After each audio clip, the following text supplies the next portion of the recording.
What if the world ended tomorrow? Most of us would look for safety. But the world's wealthiest wouldn't panic. They'd go home.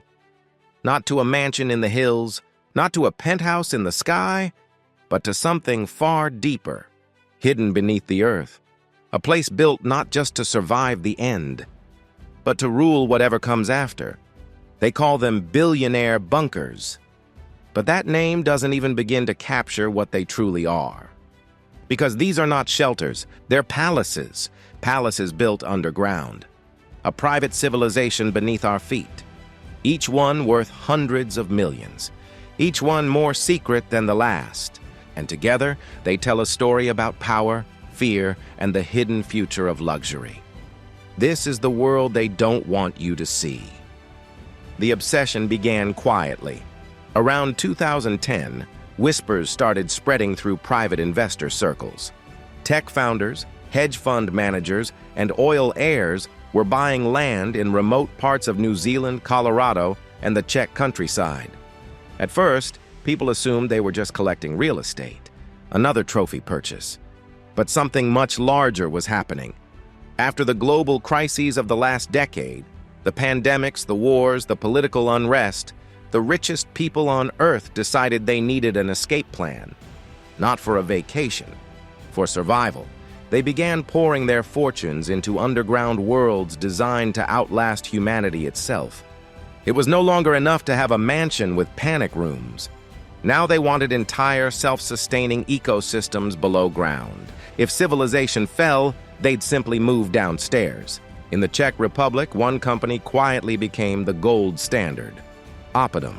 Their slogan, luxury fortified for life. Each apedom complex is an underground kingdom built for a single owner. The doors alone weigh several tons, but once you're inside, you forget you're beneath the earth. Marble floors, private art galleries, wine cellars that could rival Michelin restaurants, private spas glowing under bioluminescent light. It's not a shelter, it's serenity. Apedom claims their bunkers can sustain a family for over 10 years without ever going outside. They include hydroponic farms, air filtration systems, and even simulated daylight ceilings that mimic sunrise and sunset cycles. No window, yet never dark. Some say the designs resemble luxury resorts in Dubai, only inverted, hidden under mountains. The world above may collapse, but below, the music still plays. In America, another name dominates the shadows, Rising S Company, based in Texas. They started building traditional survival shelters. But soon, they found a new kind of client, one that didn't want military steel boxes. They wanted marble lobbies and private cinemas. Their flagship model, the Aristocrat, is marketed as the world's most luxurious underground shelter. It includes a bowling alley, gym, game room, greenhouse, and a shooting range. Starting price, $10 million. And that's before you add the gold-plated elevator. Rising S says they've shipped bunkers to more than 20 countries. Most are buried under rural ranches, vacation estates, or hidden inside mountain ranges. They disappear into the landscape, seen by no one except the owners and their private pilots. The company keeps every address secret. But insiders whisper that several Silicon Valley billionaires have their bunkers connected to airstrips, ready for instant evacuation. In a crisis, private jets take off within minutes, heading toward coordinates known only to a handful of people. To the public, it's paranoia. To them, it's insurance. Why this obsession with safety? Because for the ultra-rich, survival isn't just about staying alive. It's about staying in control. Every generation of wealth has its fortress. The medieval lords had castles. The industrial barons had gated estates. Today's billionaires have bunkers. The symbolism hasn't changed, only the materials have. Where kings once used stone, they now use steel and biometric scanners. Instead of knights, they have private security teams and AI-powered drones. The message is the same. The outside world may burn, but inside, the throne endures. It's a psychological expression of power, the belief that they can escape consequences even at the end of the world. When you're rich enough, even apocalypse becomes a luxury experience. Imagine walking through one of these compounds. The air smells purified, colder than usual. The halls are lined with digital art that changes mood based on the owner's heartbeat. In the living room, a holographic window shows a live feed of the ocean, hundreds of miles away. Dinner is served by robotic arms that never tire. The temperature, lighting, and soundscape are all controlled by AI systems designed to mimic the surface world. You can host a dinner party while humanity outside collapses. You can pour 200-year-old wine while the markets vanish. The illusion of normal life continues, flawless, eternal, and utterly disconnected from reality. But who are the people building these underground kingdoms? They rarely speak publicly. Some are tech magnates, convinced artificial intelligence will destroy humanity. Others are energy billionaires hedging against geopolitical chaos. A few are old money families, quietly continuing a legacy of fortification that began centuries ago. One former contractor described a client's request this way. He wanted a world that didn't need the world.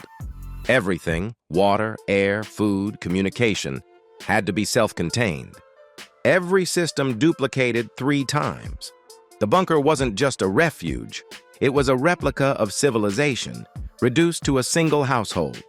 When asked why he'd spend over $100 million on it, the billionaire answered, "Because I can't control the world, but I can control what's beneath it." Some bunkers have more security than national embassies. Retina scanners guard every door, voice print access, airlocks that analyze DNA before unlocking, private tunnels leading to decoy exits. And then there's the technology. Each bunker has its own private intranet, completely offline, but capable of running AI systems, monitoring power grids, and even predicting surface conditions in real time. Solar fields hidden on nearby hillsides recharge underground batteries. Some owners even store their crypto cold wallets inside biometric safes, deep beneath reinforced titanium. It's not paranoia, it's design. A private digital kingdom sealed away from the noise of the internet. But the strangest thing about these luxury bunkers isn't their technology. It's the atmosphere. Because once you're inside, time doesn't feel real. There's no sunrise, no sunset, only a carefully simulated rhythm. No seasons, no weather, just a permanent, artificial perfection. Psychologists who've studied similar isolated environments warn that humans aren't built for timelessness. Even in luxury, endless control can become its own prison. Yet for some billionaires, that's the point. To escape not just danger, but uncertainty itself. The architecture reflects that mindset. Rooms are laid out like mazes, creating an illusion of endless space. Lighting shifts subtly throughout the day to mimic the sun's journey. Water features murmur softly, giving the impression of nature. There are no windows, yet the sound of birds plays through hidden speakers. It's an imitation of the surface, a perfect copy without flaws. The owners call it peace, but to outsiders, it's a beautiful cage.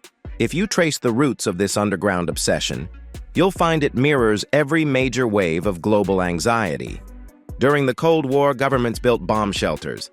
After 9/11, millionaires built panic rooms. After COVID-19, billionaires went subterranean. Each crisis pushed wealth a little deeper underground. The companies building these structures say the next step is fully autonomous underground cities, entire communities designed for the top 0.01%, complete with schools, art museums, and simulated skies. They call them continuity zones. Places where civilization can restart if the world collapses. But ask yourself, civilization for whom? To the builders, these bunkers are marvels of engineering. To the owners, they're sanctuaries. But to the rest of the world, they're mirrors. Mirrors reflecting a harsh truth. The gap between rich and poor isn't just economic anymore. It's geological. The ultra-rich no longer just live above us. Now they live below us, out of sight, out of reach. And someday, maybe, out of consequence. Still, not every bunker owner is driven by fear. Some see it as a new form of status, a conversation piece, a mark of foresight. Just as yachts became symbols of freedom, bunkers have become symbols of permanence. The yacht floats above the ocean, the bunker floats beneath civilization. Both say the same thing: I will not sink. In elite circles, owning a bunker has become a quiet brag. Dinner parties often include subtle references: our off-grid home, our secure estate, our other property in the mountains. Everyone knows what they mean. Everyone wants an invitation, because for those who already own the world, the next prize is owning the future. There are also rumors, unverified but persistent, that several billionaires are collaborating on a network of interconnected luxury bunkers, a hidden grid stretching from North America to Europe to Oceania, private communication tunnels, encrypted satellites, and coordinated access protocols. A shadow civilization capable of rebooting the world economy from underground servers. If that sounds like science fiction, remember this: every revolution in human history began with infrastructure the public didn't understand, and this time it's buried in concrete and silence. So what would life inside a billionaire bunker actually feel like? Imagine weeks passing without seeing the sky. Food grown from hydroponic gardens lit by artificial suns. A temperature that never changes. A hum of generators that never stops. You'd forget what the wind feels like. You'd forget the chaos of crowds. You'd live in perfect control until you realize control has replaced freedom. Maybe that's the real price of safety. The richer you are, the more you fear losing it. And in chasing security, you build the one thing money can't protect you from: isolation. But there's another perspective. Some experts believe these bunkers could be the prototype for future space habitats. The technology used underground, sealed environments, renewable systems, artificial daylight, will eventually power human colonies on Mars. So, in a strange way, billionaires building bunkers may be rehearsing for the stars. Today, underground. Tomorrow, off-planet, from a survival bunker to an interplanetary throne. The irony is hard to ignore. While they dig deeper to escape the world, the rest of humanity looks upward, dreaming of escape to the heavens. One side goes underground, the other skyward, both chasing the same illusion, somewhere untouched by chaos. But maybe luxury itself is just that, a way to believe you can outlast uncertainty. Whether through silk sheets or steel walls, it's always the same promise: I will be safe. I will endure. I will live forever. When historians look back on this era, they might not remember our cities or skyscrapers. They might remember what lies beneath them: hidden corridors lined with gold, sealed doors that never opened, and rooms waiting patiently for owners who may never return. Because luxury doesn't disappear, it just goes deeper. And beneath the noise of the world, far below the surface, the thrones of the ultra-rich wait in silence, waiting for the end, or maybe for a new beginning. And if you want to keep exploring the secret worlds of wealth and power, the palaces, the dynasties, the untold empires hidden from view, then stay with us, because this is only the beginning. Subscribe to Luxury Throne and step inside the world they never meant you to see.